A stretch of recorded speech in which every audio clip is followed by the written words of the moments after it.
Selama masa pandemi COVID-19, kegiatan belajar mengajar harus tetap berjalan. Untuk mengetahui dan memonitor kompetensi siswa, guru perlu melakukan asesmen diagnosis. Asesmen ini dilakukan secara berkala di setiap awal pembelajaran. Hasil diagnosis asesmen ini menjadi acuan bagi guru dalam menetapkan materi pembelajaran berdasarkan kompetensi rata-rata kelas.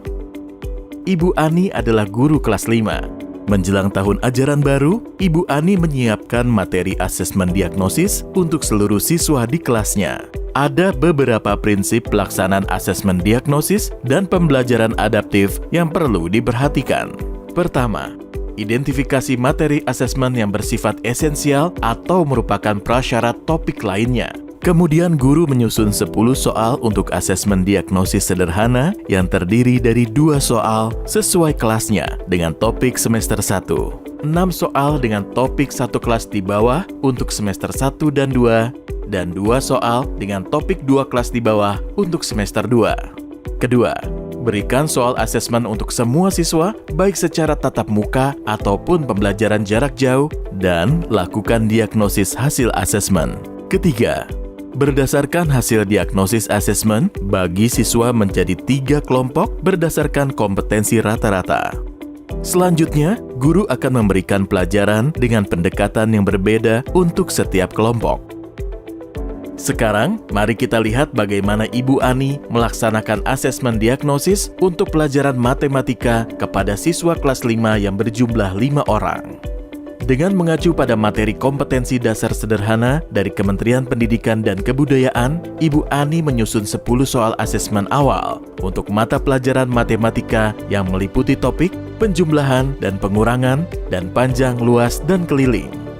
Selanjutnya, Ibu Ani akan memilih soal dengan topik-topik tersebut yang terdiri dari 2 soal kelas 5 semester 1, 6 soal kelas 4 semester 1 dan 2, dan 2 soal kelas 3 semester 2. Setelah seluruh siswa kelas 5 mengisi soal matematika, Ibu Ani melakukan diagnosis hasil asesmen dan memasukkan hasil jawaban siswa ke dalam tabel. Siswa yang berhasil menjawab pertanyaan dengan benar akan diberi angka 1, dan yang menjawab salah akan diberi angka 0. Setelah masing-masing siswa dinilai, Ibu Ani perlu menghitung rata-rata kelas. Hasilnya, rata-rata kelas siswa kelas 5 adalah 6,2.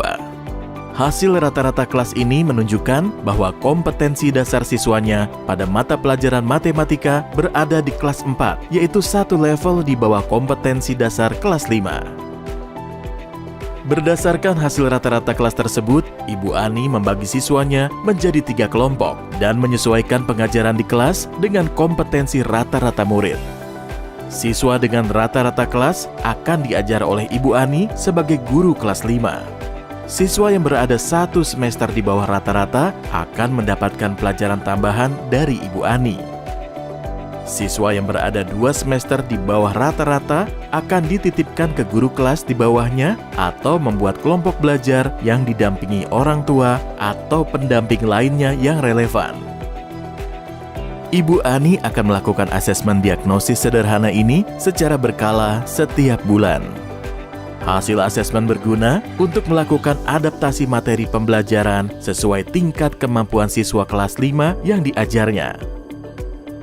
Asesmen diagnosis berkala dilakukan di setiap kelas untuk semua jenjang pendidikan.